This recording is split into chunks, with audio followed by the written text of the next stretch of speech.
It's easy to get lost in the day-to-day.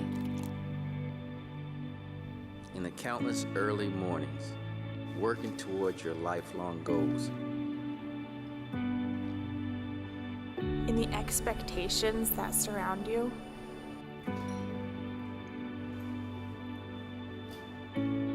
It's easy to feel like you're alone when you're tired, when you're doing all you can. You put in the hours and still not enough. Sometimes it feels like you're the only one trying, like everyone else is on a different playing field. The pressure is on. You have to provide for them, to strive for them, to survive for them. Because sometimes life gives you more than you've bargained for. And if you aren't working for something you believe in, someone you believe in. The world feels like a dark and lonely place where things happen that don't make any sense. It's easy to forget unless you're reminded that you are known. That there are people who are on your side. You are reminded that you are included. That even in the most overwhelming times, there are people who love you.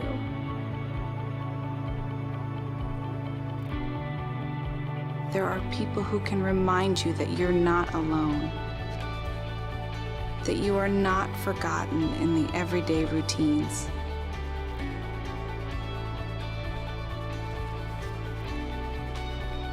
There are people who you can talk to and know they're going through the same thing. You remember that they are praying for you. And you don't have to go through this life alone. Because the relationships you have really do make a difference.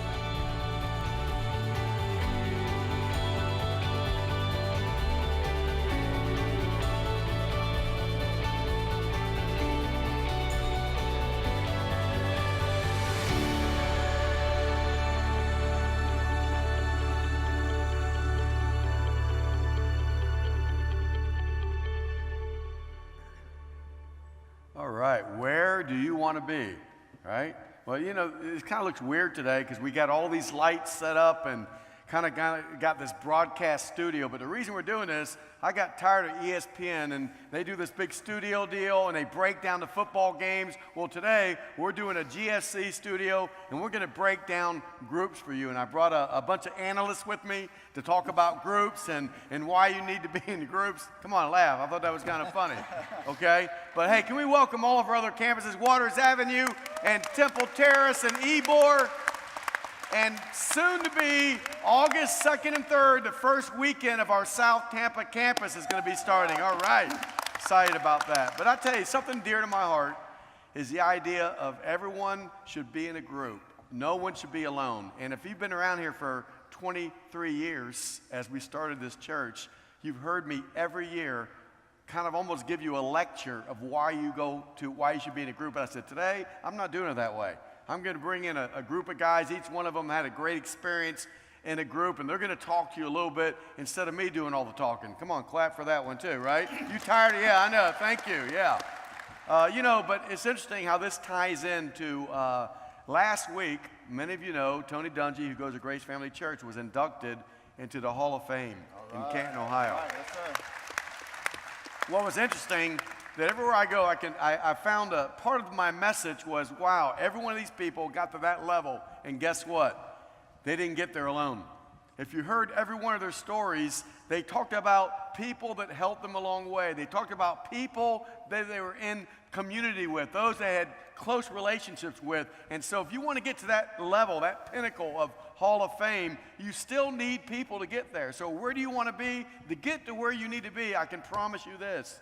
You need to be connected to a group. You need to find that connection. In fact, Tony Dungy part of his story is Donnie Shell, one of his mentors, one of his friends who developed him. In fact, today, even today, Tony Dungy has a group. He has a small group that he's involved in. So groups are for everybody, no matter if you're at a celebrity status or just the average person like you and I, we all really need groups. But before I go further, I'm going to read a couple verses to you and then introduce some of these guys. Why don't I introduce the guys first?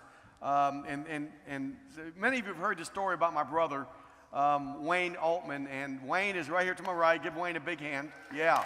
Now, it's a miracle that Wayne's even here, or even in church. Believe me, 3 years ago, very far from God, God got a hold of his life, and I said, man, at least I got him coming to church. But I never thought I'd see him in a group. And you're going to hear some of his experience being in a group in a minute. This is John Webb. He's in actually my small group that we do on Thursday nights. Give John a big hand. Craig Hurley, he's in my group. And these are my golf buddies, and I beat them really bad in golf all the time. Just kidding. This guy I don't, this guy I do. Anyway, and this is Kevin, who's actually new to Grace, a couple years, and he has a great story about being in groups. You're going to hear all kind of different stories that will hopefully leave you with no excuses not to be in a group. But what does the Bible say about groups? Let's look at that for a moment, then you're going to hear from these guys. In Acts 2, it says this: they worshiped together at the temple each day, met in homes for the Lord's Supper, and shared their meals with great joy and generosity. You see, the biblical model is we go to big church, and then we go to someone's home in a group. That is the biblical model. Small groups are biblical. Here's a second one. Galatians 6, 2 and 3. Share each other's burdens, and in this way, obey the law of Christ. So one of the laws of Christ is we should share each other's burdens. How can you do that in a group of 800 on this campus, 1,500 at Waters Avenue, or Temple Terrace? There's no way you can know that person's burdens by being in a large group. That's why it's biblical to be in a small group. You get to know people, you get to hear a little bit more about where they're at, and we kind of help each other. Then the third one that I think is really important is James 5:16. This is a verse a lot of us don't like. Confess your sins to each other. And some of you are going, no way. I'll never do that. It's my stuff. I own it. I don't want anyone to know anything about my life. I want them to think that my life is perfect, and that's the way I want to live my life. Then you're going to live a very lonely life, because none of our lives are perfect. None of us. And so this says, though, there's something powerful. Confess your sins to each other. Pray for each other that you may be healed. I believe this. When you keep something a secret, it gives the enemy power over your life. But when you find only a few close, trusted friends that you can share your struggles and your heart with and your burdens, let me tell you something, that's the beginning phase of healing and victory and freedom in your life. That's how much we believe in groups around here at Grace Family Church. There's one other verse that I will share, and it's not in your outline, but the Bible promises something. Wherever 2 or 3 are gathered in my name, I will be there. It's something very powerful that God says when 2 or 3 people will get together and put me in the center of their conversation, my presence will be there in a very special way. So those are just some biblical truths about groups and why they're biblical, why they're beneficial for us. But I want to kind of go around here and ask a couple questions of these guys on, like for instance, some of you are thinking this right now. Well, I don't want to go to a group because, and you have preconceived ideas of what a group is like. Here's the first question. My brother Wayne, I'll have him start with this. What were your fears or preconceived ideas before joining a group? Before I answer that, Yeah. I have to set the story straight. All the stories I told all about the you? stories that my brother told about his big bad brother and Yeah. how I beat him up and shot him with BB guns. True. It is true. I just True. want See, you to it's know. still true. See, he's being real right now in this group. I don't make those stories up. Go ahead. Well, my greatest fear, and I only really started coming to this church regularly 3 years ago, and shortly after that I was invited to join a small group, but I was fearful because I never studied the Bible. I really didn't know anything about it, and I just felt like I'd be going to a group with all these people that would know so much more than me, and I'd just be like, just kind of embarrassed about it. So that was a fear that I found was unfounded very quickly when I started. And I can't tell you how many people go, well, I don't know the Bible, they're going to make me feel weird, and that's not going to be like that. No one's going to say your first time in the group. So turn to Leviticus 22:32 and give me your analysis of that. And that's not going to happen in our groups. Man, it's very real, but yet that is a fear that people have. What else you guys, preconceived ideas and things you're afraid of?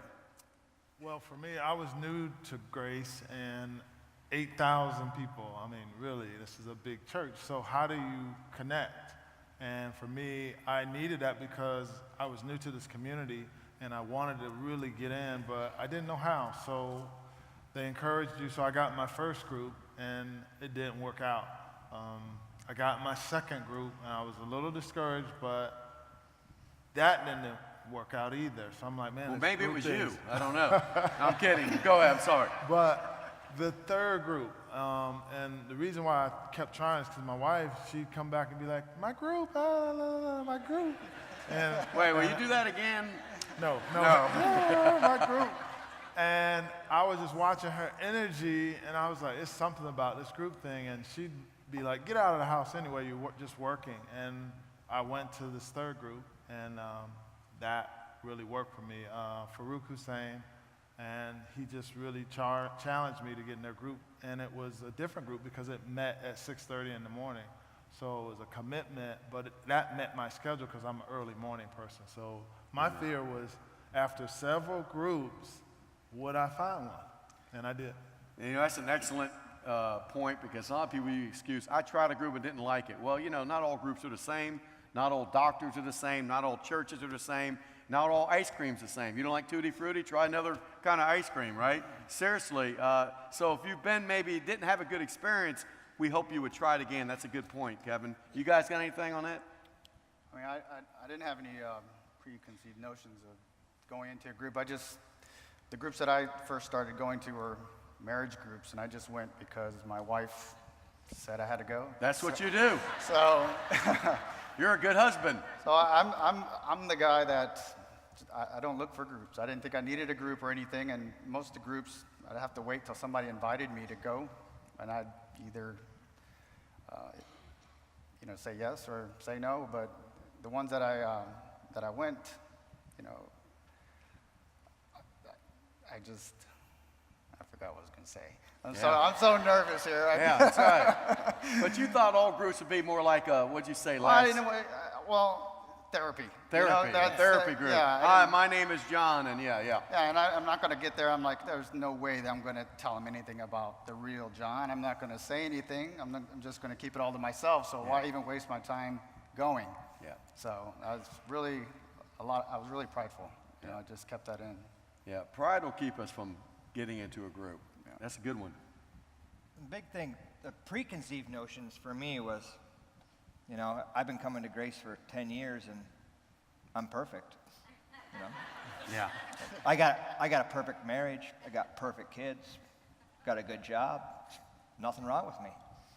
And then when you really start analyzing and go, no, my marriage isn't the greatest, my kids aren't the best in the world, my job is stressful, I do have real life problems, you know, and it is a struggle day to day. There is no roadmap to how we deal with raising kids or your marriage changes, and you know, you need outlets, and you can't do that by yourself. And small group has helped me in so many ways to not only vent, but to open up and to share a journey with others that can relate to what I'm dealing with every day. And it's been a tremendous success. I think one of the fears people have, he kind of mentioned, we go to a group and we know our lives aren't perfect. You know, we know we got areas of weakness and brokenness, and we think going to a group, all of a sudden we're going to be pointed at or accused or condemned. And if it's a healthy group, it's not that at all. You're not being judged. You're being encouraged. Sometimes you're being provoked. You know, the Bible says that iron sharpens iron as one person sharpens another. And so there's a sharpening that takes place, which kind of leads into the next question. How have groups, and you kind of mentioned it, feel free anybody, how has being a part of a group kind of taking you where you're at to where you are now. How has that group been a benefit to you? Any of you guys want to jump in there? I'll jump in again. Go ahead.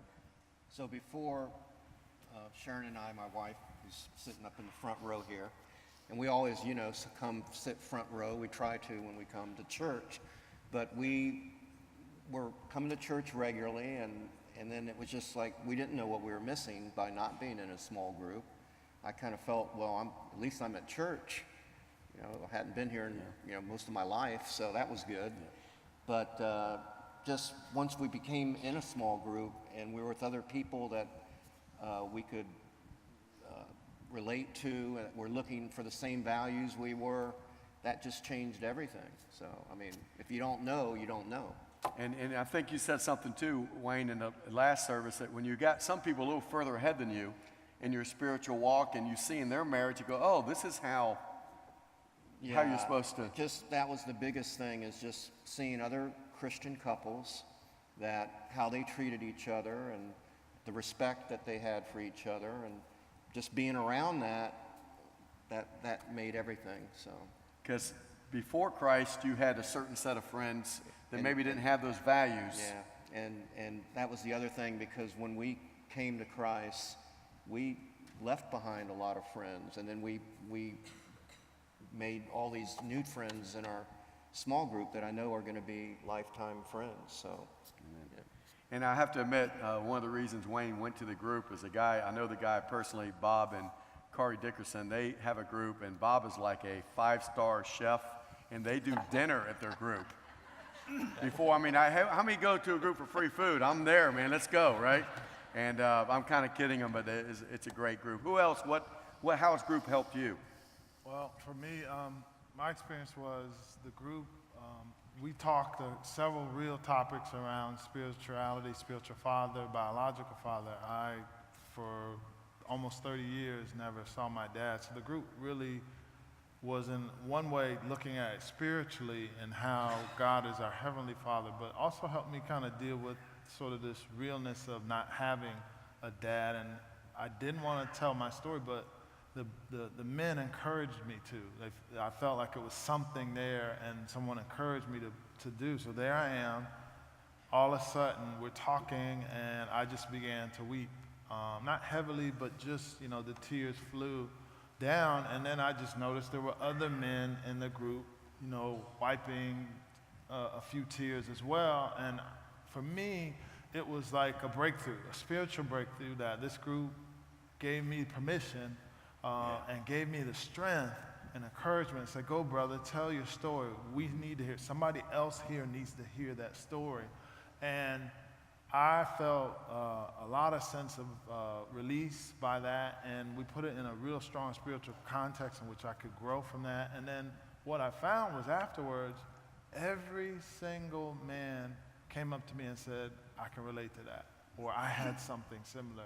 And to this day, I still get a sense of accomplishment and compliments from those men about standing there and telling that story that I had never really told like that. So the group has been strong for me, very strong. A safe place, right? Absolutely. Yeah. How about you guys? Greg, John, anything? Yeah, mine for sure before, the life's roadmap for me was, I had real struggles, I had real problems, and, you talk to your wife and it feels like you're talking to Charlie Brown, and it's like, wah, wah, wah, and You're in trouble again, just letting you know. Go ahead. She's all right. She's all right, okay. In relating to that, though, how you used to handle it, you'd go to your man cave and you'd zone out and you wouldn't talk about it, or you would drink, or you would do other things to cope with stress of everyday life. And you realize that when you break out of that shell and you can actually talk about it with somebody else, that things do get better. There is other avenues. Sometimes we're too proud as men to say, I have a problem, or I have a real life situation, and, I can't be vulnerable. I can't have a weakness. I can't talk about that. Just bury it, hide it, make it go away. And that's not real. And groups help, make it real. And I think the important thing about groups is when you get in, especially a new group, this doesn't happen the first week or the second week or the third week. It could be month 2, month 3, because it takes a while for people to thaw out, whether it's men or women, to say, okay, I feel a connection here, to where you begin to, normally it doesn't happen on the first weekend, and it's never forced. You're thinking you're going to go to group, and no one's going to make you say or do anything. Yeah, but I just believe the Holy Spirit begins to work in that whole group. And the good thing about group, even with the 8 people, you might not connect, but you might be on the way home and get the text or the phone call that someone even in your 8-man group was too shy to say, I hear you, man. I'm going through that myself. And that starts the spark. Yeah. That starts the connection. That starts the openness. And it might be 1 month, 3 months, 5 months down the line, but it's there and it's needed. Amen. John, anything on that one? I can back up exactly what he said. I'm the type of guy that just never really liked to ask for help. I like to deal with it. When I was younger, I felt like I could handle it all. But as you get older, it just seems to get heavier and heavier, and it just kind of wears on you and just been chipping away at you. And then, the wife wants to help and say, what's wrong? And you really just can't. You feel like you can't unload on her. So in our men's group, I thought I'd just go in there and just lay low and not talk. And that actually helped because I could listen. And as you said, it wasn't forced. Mm-hmm. And they would just tell their story. And I'm like, these are the guys I look up to, I respect. And they're struggling with the same things I'm struggling with. That allowed me to open up and share and to know that these guys, like as you said one time, are like my board of directors of my life. I can go to them with a financial question or a question on marriage, but I just have these guys at my disposal. Yeah. Right on my phone, I just call, and I know that when they do give advice, it is genuine. It is real. It's not superficial. These guys, I have a relationship that I've built, and I love that. That's the part I love the most. That reminds me of that verse in the Bible that says, where there's a multitude of counsel, there's victory. And having the right godly counsel around you, not what should I do, what's the Christian thing to do? Right. I think a lot of times we get advice from people. Yes. It's not the kind of advice that probably we should go with. That's why we all need to find our tribe, our community. Where do you want to be? Man, I tell you where you want to be. You don't want to do this thing alone. You want to do life together and find that group, whatever it's at. And the other part about group is this. It's not just about, there's an evolution. It's not just about you sharing your struggle, and then, because God begins to heal that, and then all of a sudden, God begins to use you. Within that group, as you gain spiritual strength, or maybe you're a little further down the road in an area someone isn't, you're able to speak into that person's life or that situation. And I tell you, there's no greater experience or feeling in the world is when God uses you, even in your own brokenness, in your own weakness, he uses you to touch another person's life. Like he said, a guy texts you secretly and says, hey, you need to know what you said to me was life-changing. I needed to hear that. And so all of a sudden, it's not just about your needs being met. God actually begins to use you in your own weakness and brokenness to minister to other people. And that's what we got to, and now I think about the growth of each one of these guys. I've seen them grow. In fact, in our group, we do a Bible study. I used to lead it, and I said, you know what, I'm not leading anymore. I said, each one of you, you're going to prepare. They freaked out the first time they did it. Like, no, that's your job. I said, no, it's all of our job. But we all learned, didn't we? That's a little side question. What did you guys learn the first time, Craig and John, and maybe you've done it too, Wayne, where you had to lead the devotion? What kind of feelings did you have? Because now that didn't happen week 1. This is way into the process. I enjoy. I don't enjoy it. I'm lying. You challenged me. Yeah. I got to get in there. But once I did it, I learned so much, and then to be able to share that with the group, it was out of my comfort zone. I don't like talking in front of people. I don't. Yeah. And even in my group, I still get nervous just to pray, and he knows that. Yeah. But I like being. You're gonna pray at the end with all these. No, I'm kidding. Okay, so yeah. Good. So that's tough. Craig, anything on that? Or? So You know, I work in the business world, and I was like, I don't know how to prepare for a group. I've never done how to relate Bible scriptures to real world and how to interrelate it. And so I remember asking Craig, I said, Craig goes, well, let's go play golf and we'll talk about it. So we're on the 4th hole, and he goes, all right, let's walk and we'll talk about it. And he's like, okay, what do you want to talk about? And I'm like, he's like way down there. He goes, all right, I guess I got to figure that out on my own. So, but the learning to how it ties into real world is what we appreciate from you. And then you relate that back to us, and it's given us a sense of the preparation and how you deal with things and how you have to be prepared for stuff and see the good, the bad, the differences, and communicate through everything every day to prepare for your situations. You guys had to experience that. If you guys had a chance where you've led the group and that feeling of... Our group, we had workbooks, and we watched the video series with that, and that really helped us pull the learning in. So we had a fantastic teaching through like a video series, and then we would relay it to the book. And every man had a chance to, go through his interpretation of the video as well as the book. So it was like leading. So we had a study, and you had to bring, sort of something to the group every week. So that's always been, challenging if you're staying with the material. And again, if you're new, they're not going to throw you into this. I'm talking about how you evolve in a group. As you grow and evolve, all of a sudden you realize God takes you into a place you're not comfortable. That's how we grow, though, right? Getting into a place where you're not comfortable. And some of you are not comfortable with this whole talk. You're like, I can't wait, it's over. I'll see you next weekend. But we're going to keep pushing you, because when you get into that place where you're not comfortable is where God meets you in a great way. Wayne, did you have to lead a group one time? It took me a long time I was there listening. I was very into it, but I just didn't want to talk. And I remember my wife, Sharon, crying one night with one of the other women in our group saying, I don't know what's wrong with him. And, it just took me a while. And how long did it take? Several months, it right? was like probably 6 months. 6 months before he said anything. Yeah.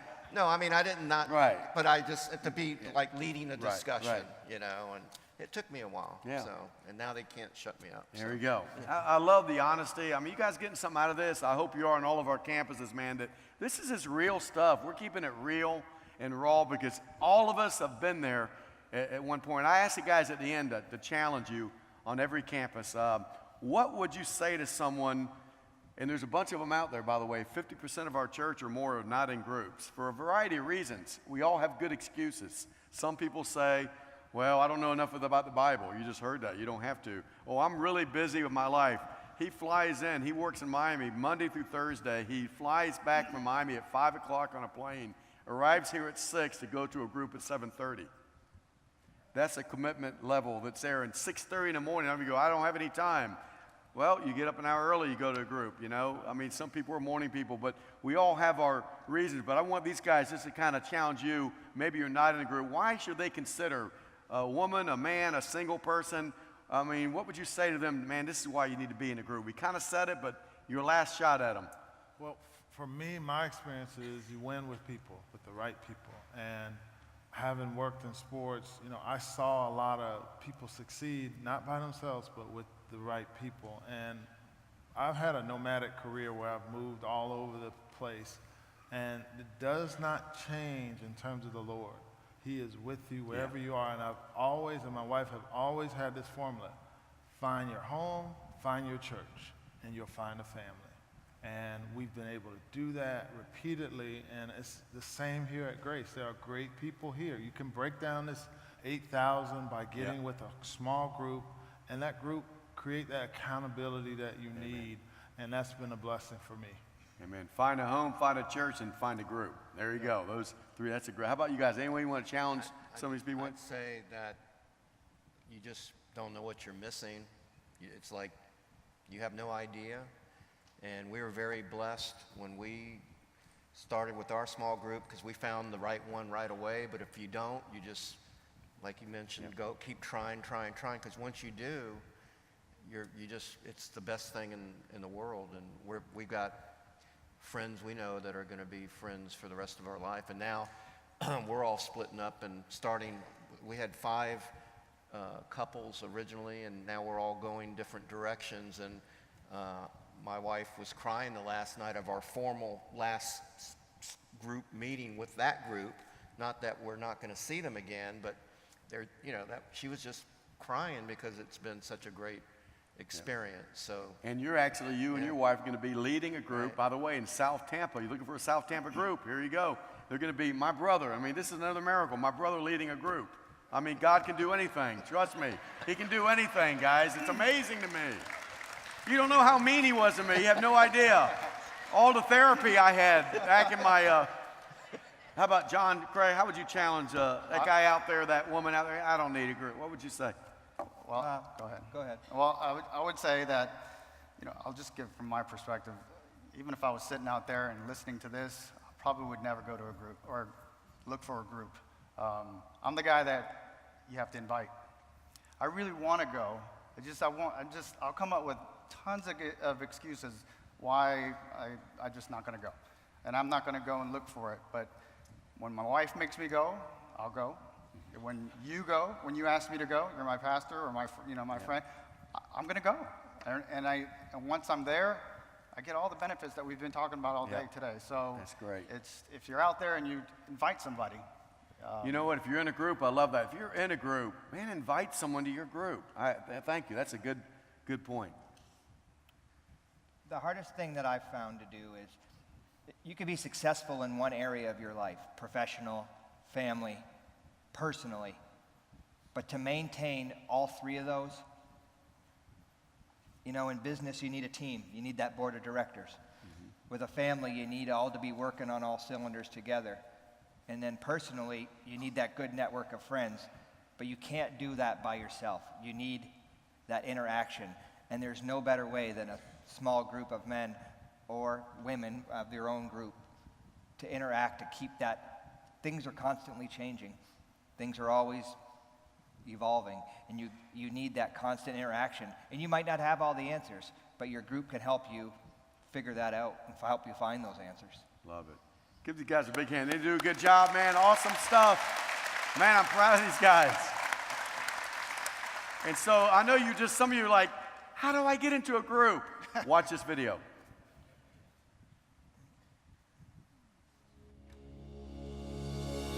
So we talk about groups a lot around Grace Family Church, and that is because they are so important. A lot of you have great questions about why do I need to be involved in a group? Well, there are at least 8,000 good answers. My story, well, my group meets me right where I am, and they're helping me get where I want to go. So let me ask you a really important question. Where do you want to be? Do you need help with your finances? Do you want some simple parenting tips from somebody who's gone before you? Do you just need somebody to listen? Do you want to be known? There are a million different reasons why each one of you should be involved in a group. So, the best part? We've made it really easy for everybody to get involved. On your way in today, you got one of these. Talks all about groups. On the back, there are a few simple questions about maybe where you want to be.